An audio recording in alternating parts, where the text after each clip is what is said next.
Ever find yourself driving around in your new Carrera S and thinking, I wish my car was more powerful, more raw, and had a higher redline? Well, you're in luck. I present you the 991 GT3, and it is absolutely nuts. Right off the bat, the new GT3 has some scary differences from its predecessor. No manual option and no hydraulic steering. In its place, we've got electronic power-assisted steering, 4-wheel steering, and a lightning-fast PDK gearbox. Now we know, of course, the new GT3 is going to be faster around the track than its predecessor, but is it still good to drive? Of course, the engine plays a large role in the overall experience of the GT3. Behind me is a naturally aspirated 3.8-liter flat six that produces 475 horsepower and 324 pound-feet of torque. Now, in today's world, it's really not all that much, but what's staggering is what Porsche can do with those numbers. So listen to this, 0 to 60 in just 3.1 seconds.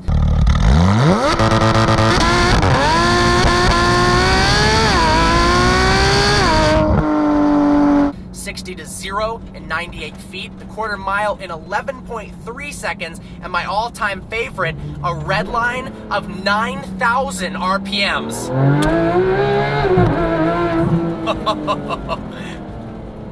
The 911 Turbo S is the everyday supercar. It's faster in a straight line than the GT3, it's more comfortable, but turbos and a heavier curb weight suck some of the drama out of the driving experience. The GT3 is one of the most thrilling cars I've ever driven. Instantly after hopping in the driver's seat, you can just feel how raw and connected this car is, and just how exciting it is to drive around. Now, the GT3 screams up to redline, and that's with the stock exhaust, but this car has a IPE F1 exhaust system that is out of this world fantastic. So let me give you a break from me talking and let you listen to this incredible sounding flat six.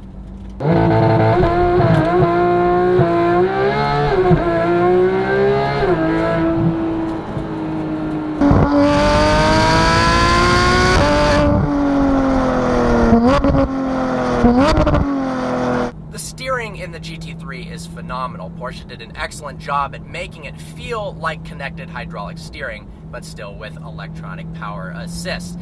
Like the Turbo S we tested, it's got 4-wheel steering, and that means at low speeds, the rear wheels turn in the opposite direction of the front wheels. This virtually shortens the wheelbase, makes the turning radius better, and makes the car more nimble at low speeds. And at above 50 miles an hour, they turn in the same direction, which virtually lengthens the wheelbase and makes the car more stable. For a rear-wheel drive car, it's incredible how much grip it really has. You can go pretty much full throttle at any RPM, and it turns much faster than you think would be possible. With today's trend of increasing curb weights, the GT3 is very light. A curb weight of 3,150 pounds allows it to be tossed from side to side, very nimble on the road as well as the track. Because we've got a rear-mounted engine, it allows the hood to be sloped more aggressively in the front, so the visibility is incredible for positioning the car on the track wherever you need to be. The GT3 rides very hard. It's a lot rougher than the Porsche Turbo S. So in terms of daily drivability, it suffers a bit. Could you daily drive it? If you're brave, absolutely. I could see daily driving this for sure if you live in a place that has nice roads without a lot of bumps, because even with the suspension turned in a softer mode, it's still pretty aggressive. But of course, that aids it in being a phenomenal track star, and the suspension setup is just absolutely perfect. And it makes this car a lot more fun to drive. It's very, very sensitive to the smallest throttle inputs, the smallest steering inputs, and you can feel all the bumps and undulations in the road. It makes this car feel incredibly special in a place where the majority of cars these days are becoming more and more disconnected from that raw driving experience. And my God, this is one of the most fun cars, if not the most fun car I have ever driven. 911s have always been beautiful, well, apart from the 996. But the GT3 blends beauty and aggression in such a synergistic manner, it's remarkable. A new gaping front chin, huge hips, and a huge wing let you know this is no normal 911. But not in a, I'm a red, look at me, I'm a Ferrari kind of way. More in a, I will destroy you on the racetrack manner. The interior is very basic. Its typical 911 doesn't look much different than a base 911. It's got beautiful Alcantara seats. The owner of this car spec'd it out wonderfully. Carbon fiber everywhere. We've got these yellow accented seat belts. Of course, you don't have any rear seats in the back like your normal 911 Carrera S. But you do have some functionality that maybe you might not expect in a car that is this focused for the track experience. You've got heated seats, you've got navigation, you've got radio. Stuff works very well. I cannot get over how good this car sounds.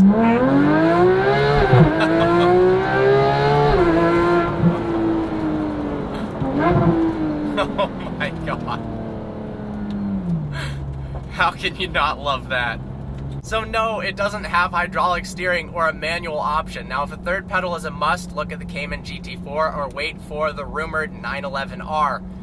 But man, this is one of the most exciting cars out there on the market. It's absolutely brilliant. It looks stunning and aggressive. It's so good to drive. And it leaves me in a bit staggered, wondering if this GT3 is so damn good, what the heck does the GT3 RS feel like to drive?